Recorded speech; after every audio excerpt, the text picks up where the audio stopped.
কুষ্টিয়ার কুমারখালীর নন্দলালপুর ইউনিয়নের প্রায় ৫,০০০ বিঘা কৃষি জমির পানি দ্রুত নিষ্কাশনের দাবিতে মানববন্ধন করেছে এলাকাবাসী।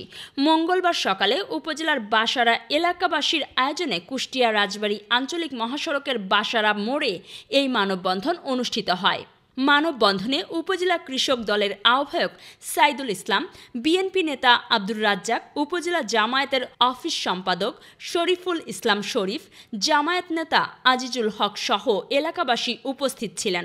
এ সময় বক্তারা বলেন, ৫,০০০ বিঘা কৃষি জমির পানি নিষ্কাশন ব্যবস্থা না থাকায় মাঠে একটি ফসলের বেশি আবাদ করা সম্ভব হচ্ছে না। পূর্বে মাঠের পানি বের হওয়ার পথ থাকলেও খাল ভরাট করে বসতবাড়ি নির্মাণ করায় পানি নিষ্কাশন বন্ধ হয়ে গেছে। দীর্ঘ বছর ধরে বর্ষা মৌসুমে মাঠে পানি জমে থাকায় চাষিরা চরম ক্ষতির সম্মুখীন হচ্ছেন। দ্রুত খাল দখলমুক্ত করে পানি নিষ্কাশনের ব্যবস্থা করে কৃষকদের দুর্ভোগ নিরসনের দাবি জানান তারা।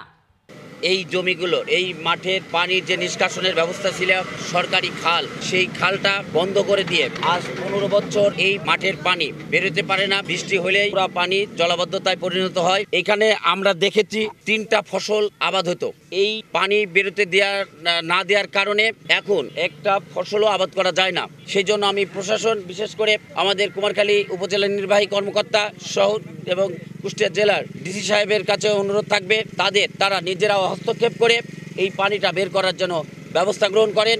আমাদের পানিটা না বেরোলে আমাদের জমি জায়গা তো ডুবে রয়েছে পানির তলে এবং বাড়িঘর দৌড় পানির তলে এখন চলে যাচ্ছে। বৃষ্টির কারণে রান্না বাড়া করে খাওয়ার মতনও মানুষের চোখের মধ্যে পর্যন্ত পানি। হাজার হাজার বিঘা জমির পানি নিচে আছে, হাজার হাজার বিঘা জমি। কারণ এটা বলি আমরা শেষ করতে পারবো আমরা আজকে না, 10 থেকে 15 বছর আমরা আজকে এই দুর্ভোগে ভুগতেছি। ঊর্ধ্বতম কর্মকর্তা যারা আছে তাদের কাছে আমরা অনুরোধ করব যে আমাদের এই পানিটা যেন নিষ্কাশনের কোনো ব্যবস্থা করে।